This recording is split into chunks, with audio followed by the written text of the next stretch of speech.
Hello guys, channel knowledge for you में आपका स्वागत है। लास्ट वीडियो में हमने देखा था France abolish monarchy and becomes a republic. किस तरीके से फ्रांस से मोनार्की जड़ से खत्म हो गई थी और बिकम अ रिपब्लिक और गणतंत्र आ गया था। इस वीडियो में हम देखेंगे द रेन ऑफ टेरर। तो लास्ट वीडियो में जब हमने देखा था कि गणतंत्र की स्थापना हो गई है वहाँ पर और मोनार्की जो है पूरी टोटल खत्म हो चुकी है, फिर इसके बाद क्यों कहा जा रहा है कि द रेन ऑफ टेरर, आतंक का राज क्यों है? अब तो सब कुछ सही हो जाना चाहिए ना। तो चलिए देखते हैं कि ऐसी कौन सी बात थी जिसके कारण बोला गया है कि rain of terror. The period from 1793 to 1794 is referred to as the reign of terror। तो 1793 से लेके 1794 तक के टाइम पीरियड को रेन ऑफ टेरर कहा गया है। तो Robespierre followed a policy of severe control and punishment. तो जो रॉबिस्पियर थे तो उन्होंने क्या किया, उन्होंने जो भी पॉलिसी बनाई है ना, जो भी लॉ उन्होंने बनाए तो इस तरीके से उन्होंने बनाए कि उस पर जो उनका कंट्रोल था और जो है ना कंट्रोल और जो पनिशमेंट थी वो इतना टाइट था कि लोगों को ऐसे लगने लगा था कि ये जो पीरियड टाइम है ये रेन ऑफ टेरर है। मतलब इतनी सख्ती थी कि अगर उन्होंने कह दिया रॉबिस्पियर ने कि ये लॉ को फॉलो करना है तो बड़ी सख्ती के साथ उस लॉ को फॉलो कराया जाता था। All those whom he saw as being enemies of the Republic, ex-nobles and clergy, members of other political parties, even members of his own party who did not agree with his method, were arrested, imprisoned and then tried by a revolutionary tribunal। तो यहाँ पर बताया गया है कि जो Robespierre थे तो अगर उनके मुताबिक, उनके हिसाब से है ना, यदि उन्हें लग रहा है कि ये है ना व्यक्ति या ये क्लास जो है वह है रिपब्लिक की एनिमी है ना, जो गणतंत्र है उसकी शत्रु है, तो क्या किया जाता था, जैसे कि ना कौन कौन थे उनके शत्रु या उनके एनिमीज कौन थे, जैसे नोबल हो गए, क्लर्जी हो गए, या वो मेंबर्स जो पॉलिटिकल पार्टीज के थे या उनके खुद के ऐसे मेंबर्स जो उनकी बातों से, उनकी मेथड से एग्री नहीं थे, तो उनको क्या किया जाता था, उनको अरेस्ट किया जाता था। अरेस्ट करके उनको जेल में डाल दिया जाता था और उनके खिलाफ सख्त कदम उठाए जाते थे, उन पर मुकदमा चलाया जाता था। तो मतलब अगर उनके मतलब पॉलिटिकल के बारे में कोई एक शब्द भी बोल देता था, उसके अपोजिट में, रॉबिस्पियर के अपोजिट में कोई एक शब्द भी बोल दिया जाता था तो उसे क्या किया जाता था, अरेस्ट किया जाता था और अरेस्ट करके उस पर क्या किया जाता था, मुकदमा चलाया जाता था। If the court found them guilty, they were guillotined। तो क्या होता था कि यदि कोर्ट में उसे है ना गिल्टी है ना मतलब वो दोषी पाया जाता था तो उसे गिलोटिन कर दिया जाता था, मतलब उसे गिलोटिन पे चढ़ा दिया जाता था। अब ये गिलोटिन क्या होता है, तो the guillotine is a device consist of two poles and a blade with which a person is beheaded। It was named after Dr. Guillotine who invest it.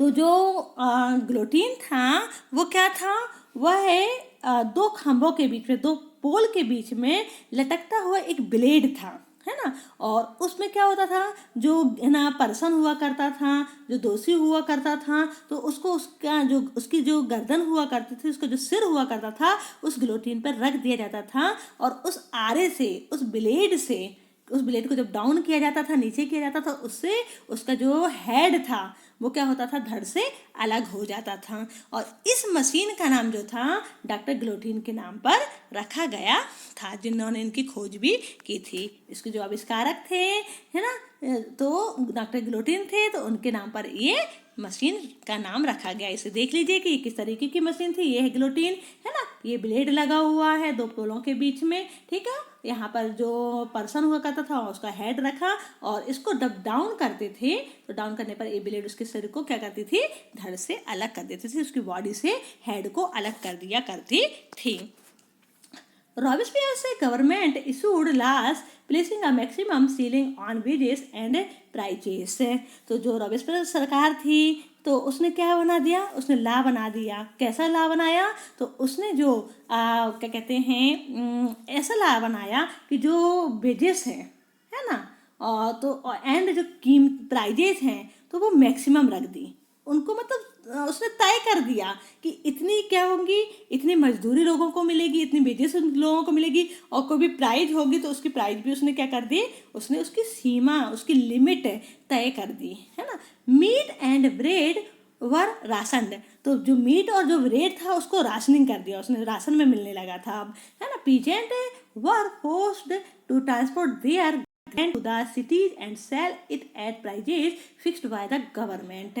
और जो पीजेंट थे तो उनको फोर्स किया गया, उन पर प्रेशर बनाया गया कि वो अपने जो ग्रेन वगैरह है, जो उनका कमोडिटी है, जो उनकी वस्तु है ना, तो वो सारी चीज़ें क्या करेंगे, वो उनके अकॉर्डिंग जो उन्होंने प्राइस को क्या किया है, फिक्स किया है, उस प्राइस के फिक्स प्राइस के अकॉर्डिंग जो गवर्नमेंट ने फिक्स किया है उसके अकॉर्डिंग ही वो सेल कर सकते हैं, बेच सकते हैं। और कहाँ ले जाके बेचेंगे, वो सिटी में ले जाके। यदि कोई पीजेंट चाहता है कि मैं अपनी ना मतलब ग्रेन का दाम थोड़ा सा बढ़ा के बेचूं, तो वो नहीं बढ़ा सकता था। गवर्नमेंट ने अगर फिक्स कर दिया, गवर्नमेंट ने बोला कि 1000 में ही बेचना है, तो वो 1000 में ही उसको बेचना पड़ेगा। The use of more expensive white flour was forbidden as citizens were required to eat the pan, the elite equality bread, a loaf made of whole wheat। और साथ में उसने ये भी कहा कि जो वाइट फ्लोर था तो लोग उसको खाने के लिए उस पर रोक लगा दी गई, जिसको अपन मैदा बोलते हैं ना, मैदे के ना जैसे आप लोग समोसे वगैरह खाते हैं वो मैदा से बनते हैं ना, तो जो वाइट फ्लोर था ना, वाइट फ्लोर से बनने वाली जो भी है ना या आटा था, उसका जो फ्लोर था उसका यूज करना उसने क्या करवा दिया, बंद कर दिया, उसमें बैन लगा दिया कि उसे कोई यूज नहीं कर सकता है। और उसमें क्या किया उसने, मतलब है ना, ये जो इक्वलिटी ब्रेड थी जिसे समता रोटी कहा जाता है, तो उसने चाहे वो है ना पुअर मैन हो चाहे रिच मैन हो, मतलब एक मजदूर जो खा रहा है तो वही चीज़ वह है ना, जो एक रईस इंसान होगा, जो अमीर इंसान होगा तो वही उसको खाना पड़ेगा। मतलब मजदूर हो चाहे एक अमीर हो, सबको बराबरी का भोजन करना पड़ेगा। तो इस तरीके से उसने क्या किया कि इस चीज़ को लागू कर दिया। Equality was also sought to be practiced through from of the speech and address. Instead of the traditional Monsieur, Sir and Madam, all French men and women were henceforth citoyen and citoyenne citizen. Churches were shut down and their building converted into barracks of office है। तो यहाँ पर उसने एक चीज़ और लागू किया, उसने क्या किया कि समानता लाने के लिए, इक्वलिटी लाने के लिए उसने क्या किया कि जो स्पीच या जो एड्रेस हुआ करते थे, है ना, बोलचाल की जो भाषा हुआ करती थी, तो उस समय क्या था कि जो जेंट्स हुआ करते थे, जो मेल हुआ करते थे, तो उनको मॉन्सियर मतलब सर कहते थे। जैसे अभी अपन लोग सर बोलते हैं ना, सर या मैडम, आप लोग क्लास में भी यूज करते होंगे। जो जेंट्स होंगे उनको सर बोलते होंगे, जो टीचर होंगे तो उनको मैडम बोलते होंगे, है ना। तो वहाँ पर क्या था उस समय, एक है ना ट्रेडिशनल चलता था, मॉन्सियर बोलते थे जेंट्स को और मैडम बोलते थे, है ना, मैडम बोलते थे। तो उन्होंने इस चीज़ को चेंज कर दिया। अब मैन को क्या बोला जाएगा, सिटोयन बोला जाएगा, और वीमेन को क्या बोला जाएगा, सिटोइन बोला जाएगा, है ना। तो इस तरीके से इन्होंने जो बोलचाल की भाषा थी, जो स्पीच एंड एड्रेस था, उसको में भी बदलाव लाया। किसके द्वारा लाया गया, रॉबिस्पियर के द्वारा लाया गया। और जो चर्च थे तो चर्च को क्या कर दिया गया, चर्च को शट डाउन कर दिया गया, बंद कर दिया गया, और उनकी जो बिल्डिंग्स थी उस बिल्डिंग को बैरक या उनके ऑफिस बना दिए गए। जो गवर्नमेंट के ऑफिस वगैरह थे उनमें कन्वर्ट कर दिया गया। Robespierre pursued his policy so relentlessly that even his supporters began to demand moderation। तो जो रॉबिस्पियर थे तो उन्होंने अपनी पॉलिसी को इतनी सख्ती से लागू किया कि उसके जो है ना क्या कहते हैं, जो उसको फॉलो करने वाले थे, जो उसको सपोर्टर्स थे, तो वो भी क्या हो गए, अब उसकी पॉलिसी से घबराने लगे, क्योंकि इतनी ज़्यादा सख्ती थी कि खाना पीना बोलना उठना बैठना सभी में सख्ती, सभी में ला लगा दिया था, सभी में कानून लगा दिए थे, है ना। लोग मतलब अपने आप की जो फ्रीडम था, जो उनकी स्वतंत्रता थी, ऐसा लग रहा था कि उनकी स्वतंत्रता पूरी तरह से खत्म हो चुकी है। तो पब्लिक को क्या लगने लगा था, सिटीजन को क्या लगने लगा था कि इससे बेटर तो हम मोनार्की पीरियड में थे, जब राजतंत्र था तो इतना टाइट नहीं था, इतने जो लॉ बनाए जाते थे राजा के द्वारा वो इतने टाइट नहीं थे जितने कि रॉबेस्पियर ने बनाए हुए थे।